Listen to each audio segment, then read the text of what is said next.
So today we're here at beautiful Clairview, taking part in the annual seagrass monitoring. So the researchers from JCU TropWATER have been out and about already, looking at the different varieties of seagrass, assessing its health for this year. Later this afternoon, they're going to take off in a chopper, throw out some transects and really get hands-on to see what's happening out there this year. Been working here in the Clairview region monitoring seagrasses for, well, this will be the 8th year in a row of the annual monitoring, and it's a really important area for seagrass, which is why we're here. In 2017 when we started, it was just after Cyclone Debbie had been in this region, so we probably hit the seagrass at one of its lowest points, and there was still plenty here, but what we've seen is some good recovery of the seagrass meadows bouncing back.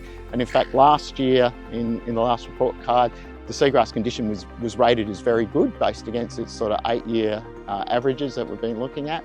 And it's really good news. The seagrass here is really thriving and healthy, lots of dugongs, lots of turtles. So that's exactly what we want to see.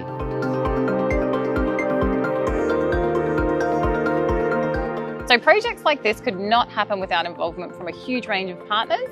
We are so grateful for our primary funders, Dalrymple Bay and Dalrymple Bay Infrastructure, and for the wonderful researchers that we work very closely with from JCU TropWATER, AIMS and University of Queensland. We believe it's important to monitor our local waterways to make sure we can gather robust data to give people access to the information they need about the waterways in their area. Dalrymple Bay Coal Terminal Proprietary Limited has initially provided 5 years worth of funding to gather the baseline information that was needed.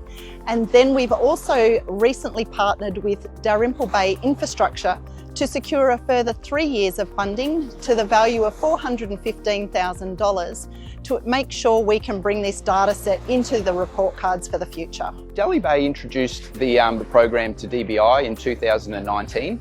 And straight away we saw it was a natural fit for us, so we were really excited to get involved. This monitoring program is really important because it provides data for the Southern Inshore region that was otherwise not available. So that data then supports analysis and looking for changes, and then also, I guess, provides an opportunity for targeted solutions into the future if that at all are necessary.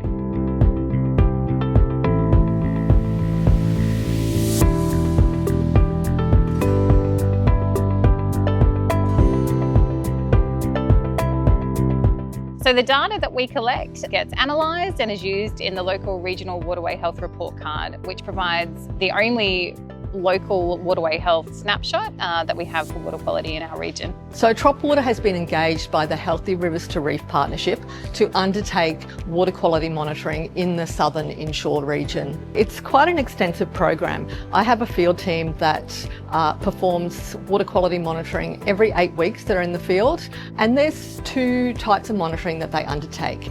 And one of that is simply grab samples of water that are then returned back to James Cook University for analysis in our laboratory, and they're also undertaking logger maintenance during those field trips. So we actually have deployed on the seabed 2 types of water quality loggers, and these are running consistently throughout the entire year and taking samples every 10 seconds for 2 parameters, so water clarity and light.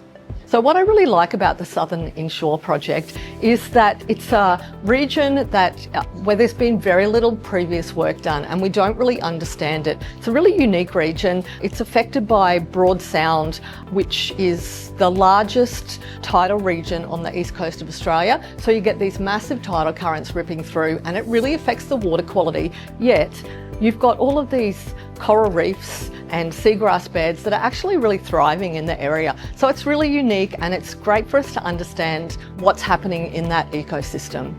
Our role at QUASE, which is the Queensland Alliance for Environmental Health Sciences, is to provide passive sampling technologies for pesticide monitoring to the Southern Inshore Monitoring Program. So part of that includes providing the passive samplers, extracting them, analysing them, and providing pesticide monitoring results to the program.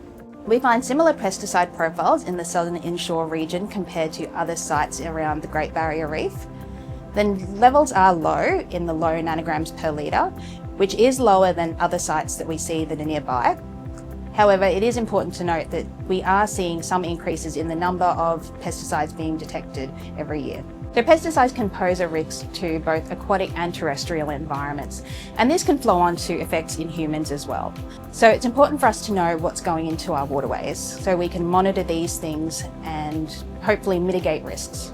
AIM's involvement in the Southern Inshore Monitoring Program is to monitor the coral reefs, but not only monitor those reefs, interpret the data and report it back in a way that's really accessible and clear and paints a picture of the condition of the reefs. Probably the most unique thing about the coral in this area is that it's really getting towards the extremes of where coral reefs can form. The big tidal range means that light varies a lot throughout the day, which is a bit of a trick for coral which have algae inside them that need light to give the coral the energy.